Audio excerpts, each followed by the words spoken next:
the stuff that I do at school is the same thing that I'm trying to bring to the podcast, where I'm talking about teacher burnout and then what you can actually do. Not like PD, where there's a lot of stuff is like, I can't use any of this stuff. This stuff, ah, you know, we're talking about stuff that you can actually do to really help you get through burnout, whether you've been burnt out for a year, a day, a week, 10 years, right? The only way to get through burnout is to get through burnout.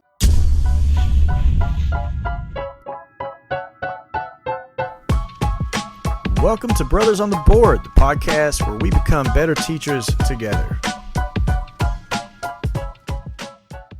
Today, we are going to be discussing teacher burnout.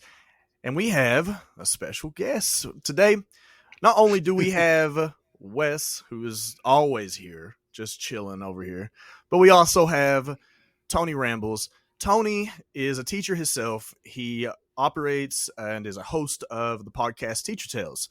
And on his podcast, he's put a tremendous amount of effort and energy into discussing teacher burnout and what we can do to kind of help with that. Because as we all know, teaching is a career that as we get into it, and I think some people probably realize that it's not what they thought it was going to be, and then they start facing challenges and days start running together, you start to feel a little bit, you take a lot of L's and it becomes a problem. That's really what it becomes, right? It becomes an issue. So Tony, man, I can't tell you how much we appreciate you coming on today and talking to us about this. I think this is a very important topic. So yeah, if you just want to kind of tell people kind of what you do, your background, that'd be awesome. Thanks, guys, for having me on. Shout out to John. Shout out to Wes for the great stuff that y'all are doing with your platform as well. So I guess it just starts from, I didn't come into teaching like in right out of college. So I did a whole bunch of other stuff. And I started teaching maybe 28, 29. I got into education. I know I don't look 35, but that is how old I am. So I've been in education since I got back from doing some work in China, and very different. That's definitely a different story for a different day. But you get in and you start to hear the stories, and you start to hear the verbiage people use, the way that they talk about, here we go, the what is that? The Sunday scaries, where people are like, oh crap, here comes Monday. Been through that. Exactly. People talk about Monday, like Mondays suck, and they're only looking forward to Friday. They're always counting down to the next break, counting down to the next thing that's going to get them out of school. And so I personally don't always feel that way. More often than not, I use Mondays as a way to start the week off right. And that's the verbiage that I use when I have to go to my duty station on Monday mornings. I'm right there where all the kids come in, and I got the music going. So the stuff that I do at school is the same thing that I'm trying to bring to the podcast, where I'm talking about teacher burnout and then what you can actually do. Not like PD, where there's a lot of stuff is like, I can't use any of this stuff. This stuff, yes, Mm-hmm. We're talking about stuff that you can actually do to really help you get through burnout, whether you've been burnt out for a year, a day, a week, 10 years, right? The only way to get through burnout is to get through burnout. You got to go through it, and you got to figure out how. So that is what I do on Teacher Tales, Teacher's Guide to Overcoming Burnout and Time Management. Boom. Dude, you talk about the PD thing. You think you talk about the fact that there's a lot of it that you can't use. And what I find interesting is a lot of times the teacher burnout, it's not only what's going on in the classroom. It's also like what's going on outside the classroom in your life. That I think that's an area that you have to touch on. Right? There's a lot of things that's happening kind of outside of that, the scope of just the classroom that's causing you to feel that way. But dude, there's been parts of my career, I've been teaching now for 13, 12 or 13 years. I'm not sure. I am also 35, and I do look 35. So, dude, I've got a 5-year-old. Since he was born, man, it's gray. Everything's gray. Like, Man, dude, I got a 3-year-old. Hey, listen, I'm right behind you. dude, you got 2 more years, man. You got 2 more years until it's all gray. It's coming, Or it's all gone. It's well, it's bad, dude. The beard's going gray, hair's running away from my face. It's going this way. But yeah, I've been teaching for a minute, and it is something that people experience, that people deal with. And there's been parts of my career where I'm on the way to work and I'm nervous. It's a weird thing like that. Every day you're on your way to work and you're nervous. Like that shouldn't be the case, right? It should be a place that you want to go. And yeah, right now it is, to be honest, right now it is. There's plenty of parts of my career, but there's been stretches where it's been tough. It's definitely been hard. Wes, is this something that you haven't been teaching quite as long as me? I have not. But is this something that you've kind of experienced in the past? Oh yeah. So I think the COVID really had a lot of I had a lot of issues with that coming back post COVID, which I know everyone hears about that. Yeah. So it took definitely some adapting on my end. So yeah, I've been teaching 6 years now. So I'm 29. So since we're throwing out ages. But I've been teaching 6 years, and everyone tells me years 5 through 9 is supposed to be your most effective years of teaching, from what people have said. I've never heard that outside of people I know. So what you're telling me is I'm on the downward slope at this point. I'm over the hill, man. Your prime? Yeah, I'll definitely past my prime. Yeah, so which is kind of pretty relevant to me, because year 4 was where I really was I don't know if I want to do this forever. That was when I was I don't know. That was year 2 really for tough. Me. It was the beginning of at the end of year 1. I was I had to question. I was I don't know. I'm not entirely sure, because like what we said earlier, you get out of college and it's this isn't what I thought it was going to be. Right. You grow to appreciate it. You grow to appreciate it and see it for what it is. But when when you come out of college and you have this idea of hey man, I'm going to save every kid. I'm going to make the world. Change the world. Yeah. And then you realize you get in, and then there's just one that it doesn't matter how much time you spend. Once you say and you do the best you can, you give it 100%, and then you realize it didn't work. It's just, there's only so much you can do. I think that there is with kids, you have to realize I'm not God. I can't save every single child. It's just not happening. And I'm not even going to connect with every single kid. But the hope is that as I do me, I be myself in class, and I share who I am with the kids, that I'll connect with some. And then John, you'll connect with some. And then Wes, you'll connect with some. And the thought is that everybody, hopefully, will have a connection to someone. Yeah. Because there's no way, as much as we try, and I'm one of the most, I'm talkative, I'm interested in a lot of stuff. I like to ask questions. The reason I'm a podcaster. I do my best, but there are some kids, they're not gonna fool with you. They're not really my cup of tea. But hopefully other teachers are kind of doing their part, and they're connecting with those people that I can't connect with. So yeah. When you have a building full of people that all are there for kids, it does make a big difference, right? It does. That is the thing.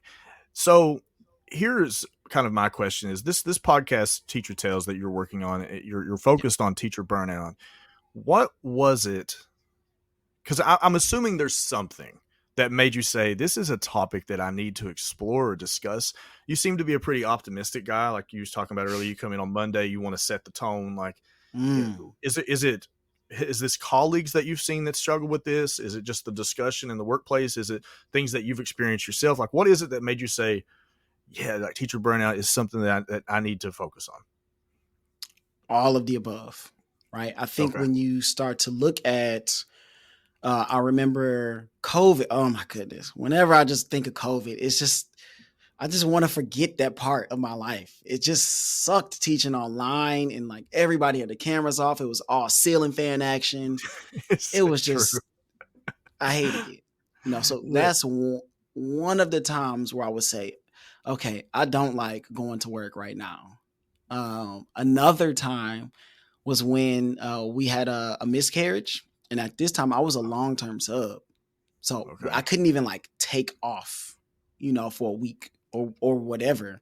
It was just, and I had my kids, they knew, because I'm sharing, it's me. And so, and the people, they would ask, like, what's up with, little Frank, which, my last name. And I'll just be like, it's over. And then you would see like the light bulb go off and they'd be like, dang, that was one of the times where it was just difficult going to work. That's a hard thing to go through, but we all Yes. got a job to do, right? It's not like I'm loaded. I could just, Hmm. don't need it right now, right? And my Yeah. wife, she had to go back True. to work. Very Yeah. difficult, Now, and then go ahead. is your wife? I'm sorry to interject. Is your wife a teacher as well, or no? No, she's not a No. teacher, Okay. and she vehemently says I will never be a teacher. That is not my thing. so, so Fair enough. Fair I enough. I know that I am a teacher, and Yeah. I just looked at like people are struggling. So how can I help? I'm just kind of curious there. You'd mentioned like you went through some personal tragedy and it Hmm. caused, you know, I think there's always the question like, okay, well, how much do you share with kids? And for me, I'm pretty open with kids in terms of like, it's something I've struggled with forever is like depression and anxiety. Hmm. And it's something that, I share with the kids, and it's something that, when they can see you as human, when they Yeah. realize you're just, you're a person. Um, but yeah, I agree with you in terms of looking at it from a perspective of, well, when personal tragedy strikes, something like that, which is awful, Hmm. it's difficult to get up and go to work. So I could imagine that would cause some issues, right? Yeah. And you go, Uh, now what? yeah, And for real, that's absolutely. that's where the podcast comes in. It's like, let me help you. Let me help you figure out how to not be afraid on Sunday of what's happening. Let me help you to figure out, okay, I'm proctoring this week. Like, how can I wrap my mind around this? Or we have PD. Oh, dang, here the school year is coming back up. How do I help people get to the point where they're not counting down to the next break, but they are just enjoying their life as a teacher as much as they can? Yeah, I agree, 100%. It's one of those things where obviously people need to want to go to work, right? You should want to be there. So, I mean, here's the $1 million question. What Mhm. is it that people can do to try to avoid being burnt out? What is it that people can do to try to kind of reinvigorate themselves? Mhm. First thing you got to do is recognize what those feelings and actions look like. So it's going to be different for each person. I think if you're getting Sunday scaries every Sunday, then yeah, you're probably somewhere in that burnout stage. If you are short with people, if you are not excited, I think when you come up with, I think we all have lessons that we have that we're typically excited about when they come around Oh in the yeah, semester or in the 9 weeks, right? If you yeah, stop definitely. getting excited about those moments, if you are disengaging, if you feel hopeless or frustrated, if these are the Hmm. overwhelming feelings, not if you just have a bad day and you're kind of like, man, today sucked, and then you come back and you're ready tomorrow. If you feel these feelings more often than not, then you have to know, oh, I'm feeling burnt out right now. I'm having some difficulty. And from Yeah, there, now it's time to get some help. What that help looks like, again, is going to be different for each person. So finding some kind of regimen is always something that's going to be good. Number one, you have to have some outlet that is positive. Now, some people are going to probably argue with me about this, but drinking is not a positive outlet. I'm sorry, it's not. It's detrimental No. to your body. It puts you in a different state of mind where you're not yourself. No, we need to find something that you can do regularly that will help you to decompress in a positive way that is not destroying you or someone else. So a lot of people working out, uh, softball on Fridays. Ah, I love it. Playing basketball is one of my things, but this could look different for every person, right? This could be just having time reading your book that you like.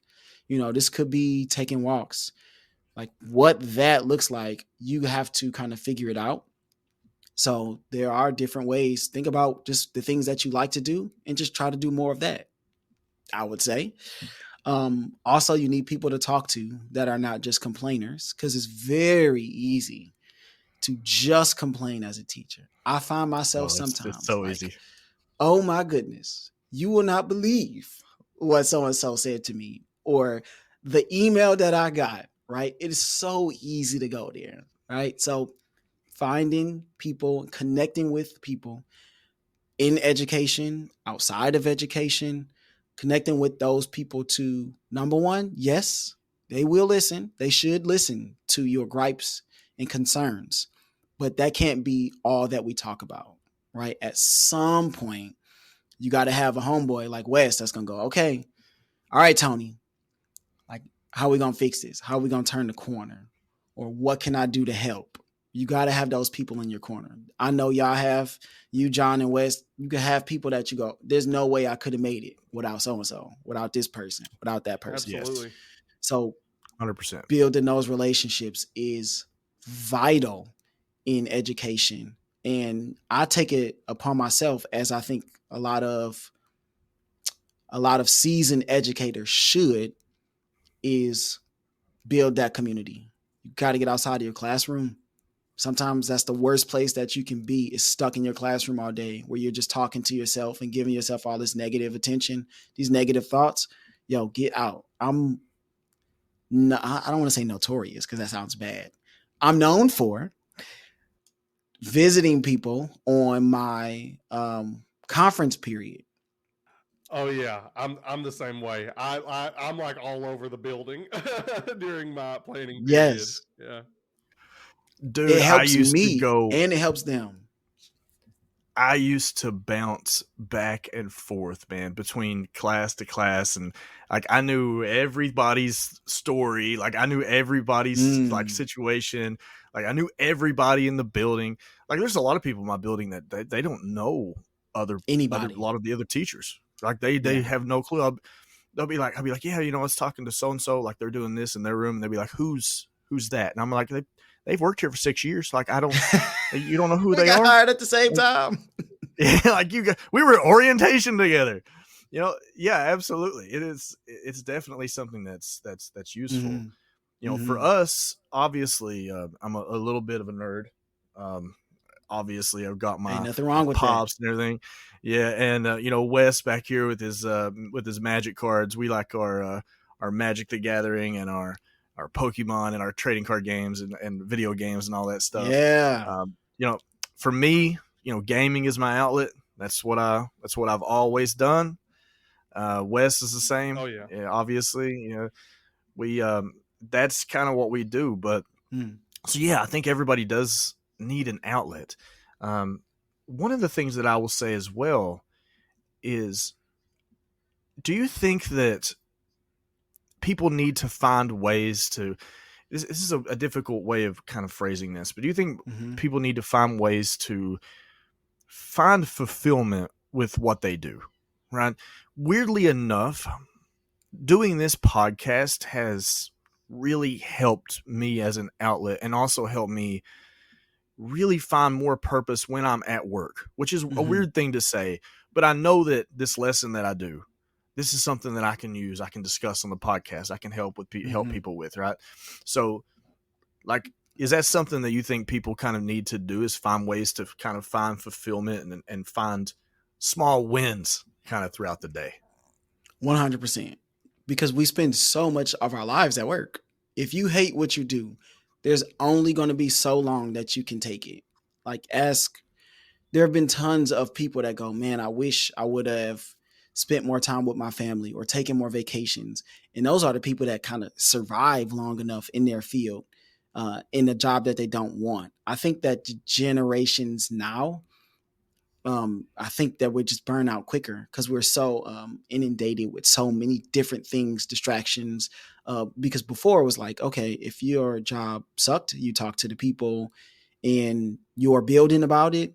You maybe talk to your significant other at home, and that was it. Like there wasn't a YouTube video talking about how much your job sucks or how much the job that you have is not worth it. You know, you should be moving around. You should be doing this. You should be doing that. There wasn't social media all over the place. TikTok saying, "Oh, you only make this much money? Oh, that's a crummy life. You know, you're awful."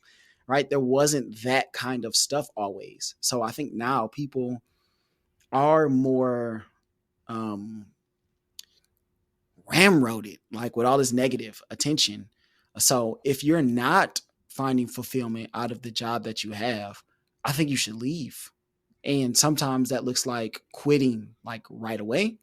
More often than not, for most people who aren't loaded, again, that looks like creating a plan. So you may not be able to quit this school year, but you can start working on something that will get you to a place where you can move on. Because if you're not, this is one of those jobs where if you don't like it, you're affecting other people in a significant way because these kids, like, they are sent to us to be, molded. I feel like sometimes we do more molding than their parents do. But again, another discussion for another day. We need to be at our best. So if you hate being a teacher, you really should figure out a way to get to do what you love to do. If you hate whatever job it is that you have, you shouldn't just stick with it just for the sake of doing it. Because eventually the time will come where you go, it's not worth it anymore. It's not worth it to my mental health, my family, whatever else is important to you. The time will come where you go, I'm not getting anything from this, and I gotta find a way to move on. And the faster you can find it, and the faster you can recognize it, the better for you and everyone else around you. Because when you're fulfilled by what you do, you're going to be a happier person. You're going to be better for the people around you as well. Yeah, and like you said, with the inundating with social media, and I feel like we are victim to the grass is always greener. You see on social media, we talk about it all the time. Like you see the best part of everyone else's life. So you look at you watch this like social media video of like another profession and what they're doing and the vacations they're going on. You never see like them going to work day to day. You never see like a lawyer, working 12 hours at a time. You see like them making tons of money. And I think sometimes people fall victim to that too. So just like being in that mindset, can definitely be effective to feeling fulfillment. Yeah. And don't get me started with like the hustler mentality that's out there. Oh, these 7 ways to make money fast and all these side hustles. I'm like, that's all garbage. Literally, if you're spending, think about it. Say if I have 2 side hustles, how can I effectively be a good teacher? We're not even talking about great teacher of the year, anything. A competent teacher, if I am steady focused on 8 different things. How can you be great at anything when your attention is so diverted? You can't. You really can't. Mm-hmm. I think that's part of the reason that I enjoy the podcast kind of community so much is like you can focus on something else that's also impacting teaching, right? You're by making podcast episodes, by having these conversations, by planning these things, you're effectively thinking about teaching in your career. I think that's useful. I listened to one of your podcast episodes fairly recently that was discussing something that I think is very difficult for me, and that is saying no to things. So I wanted to touch on that just a little bit because when you look at the career at a teaching career, we are told or we are asked to do a lot. Right? And it's not just from admin. I want to make sure that that's clear. I mean, this is coming from other teachers, parents, counselors. Like it comes from all directions, requests, Mm-hmm. and wanting you to take on more and more. Um, can you discuss kind of what kind of sum up for us? Sort of, what do you think is the importance of saying no, and just kind of understanding when you should say no? Um, I'll, I'll say that if people are asking you to do stuff, it's because a couple of things. It could be just straight up desperation. Hey, John, like literally, we need to anybody, please. That happens. Yeah, I, yeah. I The think mass email. exactly. I think more often than not is because you have a good reputation and people trust you. Because otherwise, because think about the people who don't get asked to do anything. Nobody likes that person. Those are the people that nobody thinks will do anything because they don't do anything, which is part of the problem. But again, there's so many different discussions for different days, but we will keep going. Um, Saying no is important because you can't do everything. That's one of the things that I talk about on the episode where you can try, but when we start talking about burnout, part of that is like literally physical burnout. I've done so many things. I don't get enough sleep. I'm at this game, driving this bus, I'm coaching this, I have this ceremony because, I have new officers. I got to plan that. I got to plan this. There's just no way to be able to do it all. So I think that you should try to do the things that you are interested in. And sometimes you can take the opportunity to just help somebody when they really need it. So our band director was like, yo, I need a bus driver. Like, I know, and cool with the band director. So I was like, okay, yeah, I'll do it, whatever. Based around my schedule though. Like if I got stuff going on, if I'm recording or whatever, yo, I'm out. Sorry. I can't do it. All right. So, but he asked me, I said yes. And then I looked up and my physical was expired. So I had to Mm. bail on him like 3 days before. He was like, no way. And he was cool about it. Like, dang, okay, I understand. I gotta find somebody else. So when he asked me again, I was like, no matter what, I gotta find a way to help him out. Because I got Yeah. everything straight. So there are gonna be times like that. And this kind of happens when you start to build relationships with people where you can say, yeah, yeah, I got you. I got you this time. This time I can't do it. I got other stuff going on. Or if you just don't want to do it, sometimes it's like, I just don't feel like being here or there. I want to go home. You have to just be comfortable with saying, no, I can't. I can't this time. Catch me on the flip side. Maybe I can later on. You have to be okay with that because I think a lot of times what happens is we don't want people to think that we don't care. We don't want people to think that we are untrustworthy, that we're not reliable. Like we don't want our character assassinated because I said no to one thing. However, I would Mm. argue your character is always going to speak for you no matter what. So the more people know you and they trust you, then even if you say no that time, it's not going to be like, oh, well, this person, they suck now, right? Hopefully you have a body of work that will stand for you in those times where you do want or need to say no. So first thing I would say is get involved with stuff that you want to do, that you're interested in. That's going to take up time. So you go, oh, I got this going on. So that's going to help you out a little bit. And then the second thing is don't be afraid to say no and let your character speak for you. The people who know you, the people who think you're good, you're still going to be good in their eyes, even if you can't drive or bus or help them at an event once or twice. You mentioned the reasons that people are afraid of saying no. And I think one of the reasons that I can kind of add on to that is this idea that if I say no to this sounds super selfish, and we'll go ahead and throw this out there. If I say no to this when I need something, like they're going to say no to me, right? This idea that like you're afraid that if okay, I'm going to help this person out because I'm I've gonna got need this some in my help. back pocket. Yeah, one of these days I'm going to need some help. Like you scratch my back, I scratch yours, kind of thing. And I think that that's kind of part of it as well. But Wes, I don't know about you, but like I'm a bit of a yes man when it comes to I I'm not good at saying no. It's hard for me too. Go ahead, Wes. I'm sorry. No, you're fine. You're fine. I will say that I'm fairly good at setting clear boundaries when it comes to that. I've been You are? yeah, I've said no many times. I feel like as a profession, like if you're in the education profession, you are a helper. Like you want to help people, right? And I want to help people, but I feel like I've been pretty good at setting those boundaries. So, no, I'm not feeling it. Like I've got other things going on. So I've made a It's like the I've made a very clear point to like not overcommit myself to too many extracurriculars because I could see myself easily doing that. But I'm not staying for every single ball game. Like I'm not going to do that. So, dude, that the Dungeons and Dragons campaign isn't going to run itself. Right? Like you got to be there for it, dude. That is true. I do the Dungeons and Dragons club at our school. So well, me and another teacher. Yeah.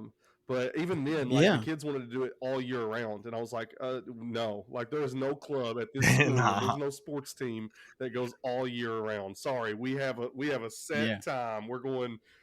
We got seasons. Yeah, we got seasons. Yeah. Drathnor the Warriors story has to come to an end at some point. Yeah. Yes, like, absolutely. It's gotta be done. You know, you talk about saying no, and I think that is something that teachers and have to kind of get used to. Just sort of understanding what's important for them and helping out when you can. Obviously, I'm not saying that okay, you just refuse everything, but just understanding that you do have to consider your own mental and emotional health. I know you also had a episode discussing work-life balance. Right. And I'm assuming you're saying that saying no, you think that sort of cuts into this work-life balance. Would you kind of agree with that? Yeah, I think work-life balance is something that we never perfect. It just changes with the seasons, right? So if you are a coach, right? I've coached 2 sports, basketball, girls basketball, and softball, which is also a girl sport as well. I have a club. And I help other people. I drive, so I can do a lot of stuff. So you have to know, especially as a coach. I mean, my heart goes out to people who do anything where they got to spend a whole lot of time at school or around students. You have to know, like, when that season ends, okay, I need to go more on like a low power mode, right? Because you've kind of expended so much energy and effort during your respective sport or activity, and that's okay. Because when you are doing it, hopefully it's something that you enjoy. When I was coaching, it was like, oh yeah, I love basketball, I love coaching softball. Like these are things that I want to do, but I know from this time to this time, okay, there ain't no work-life balance, right? The balance is going to be a little out of whack, and that's okay because this is the thing that I've committed to, right? But once the season is over, now we got to try to find a way to shift and get back, because that's when you start to burn out, because you never get back. The scale is just tilted the whole way, the whole time. And there's only so much time you can tilt that scale until it breaks. And you go, well, I'm not doing anything else for anyone. I'm going home at 2:45 when the bell rings. And when you start to have people like that, unfortunately, what happens is you have a few people doing most of the work instead of everybody sharing a little bit. So, it can get pretty difficult to get out of whack, but I think you just got to know the seasons. Like we said, you got to know the seasons. I think you get to that. I think everyone gets to the season eventually where you're like, okay, well, contract hours until 3. Right, it's 2:57. If I start walking now, I'm still on school grounds. I'm making it to my car right at 3. Like, I'm perfecting this. Like, I think everybody kind of has those times where it's like, okay, you know what? Today, I just gotta get out of here. Right, yeah, and be okay with that. Leave. Everything's not going to be done. That is 100. There was one teacher. I'm sorry I had to cut you off, but it was this one teacher. Knock yourself out. He would stay until like 7 o'clock. I'm like, dude, you can't do this. I don't know why I was there at 7 o'clock, or maybe I was coaching or something, but I'm like, you can't do this. Like, you could stay one, if you like, I have to get X, Y, and Z done. I have to, or it's going to throw me off or whatever. I can't sleep, blah, blah, blah, whatever. Okay, take that one time. It can't be every day, 5, 6, 7, 8, whatever. You can't. You have to be okay with saying, you know what, today, hey, 3 o'clock, I'm out of here. I'm good with where I am with everything, across the board. And I just got to go home today. You have to be okay, and don't, crucify yourself for wanting to get home a little bit earlier that day.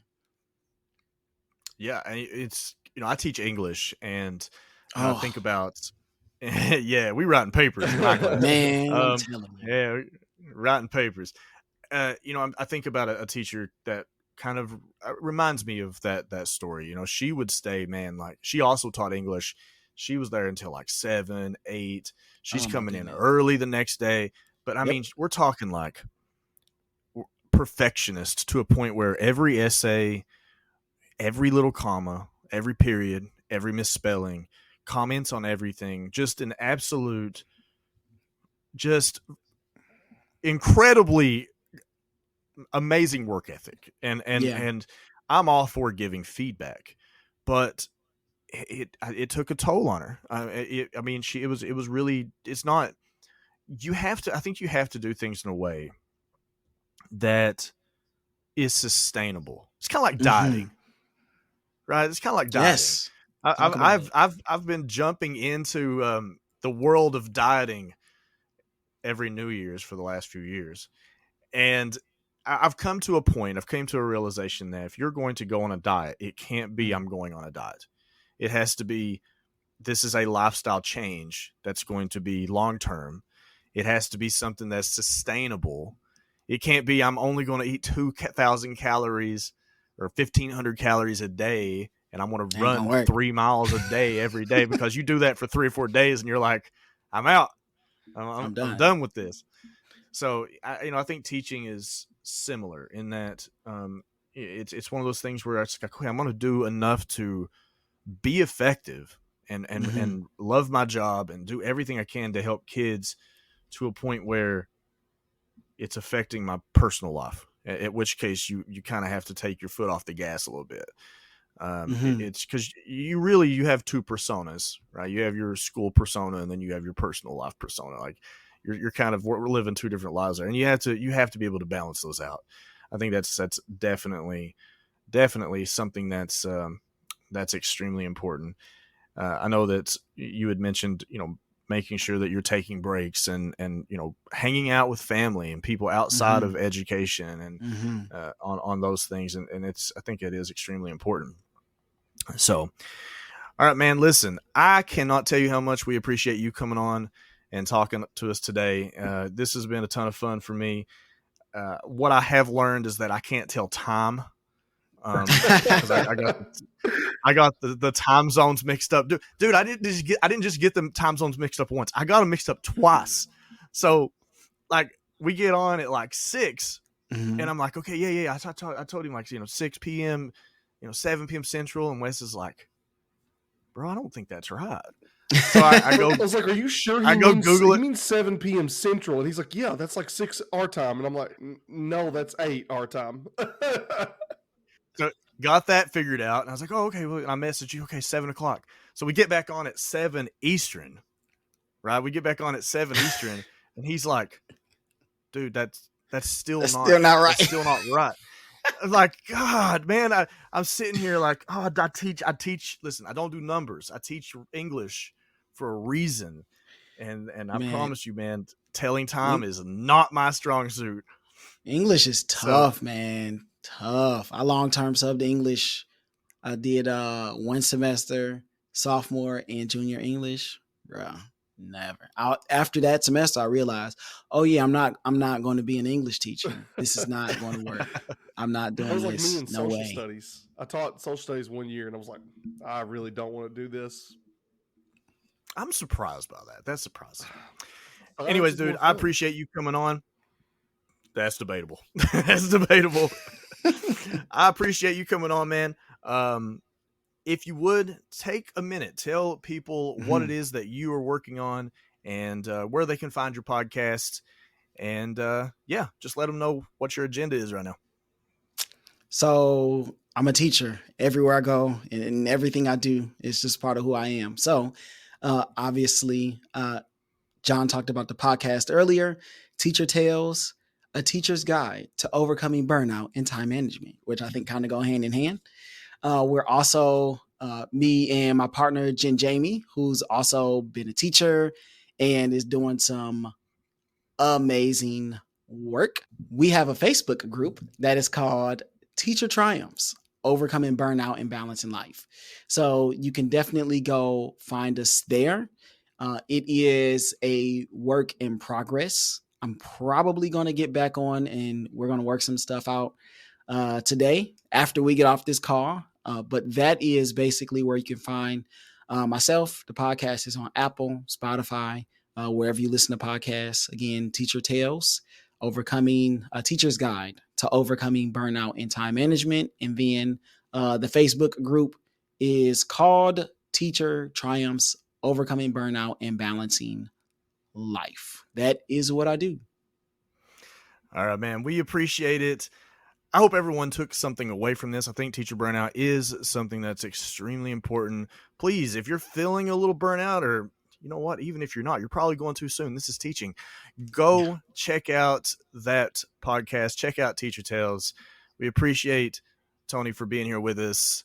Thank you so much, and we'll see you guys next week on Brothers on the Board.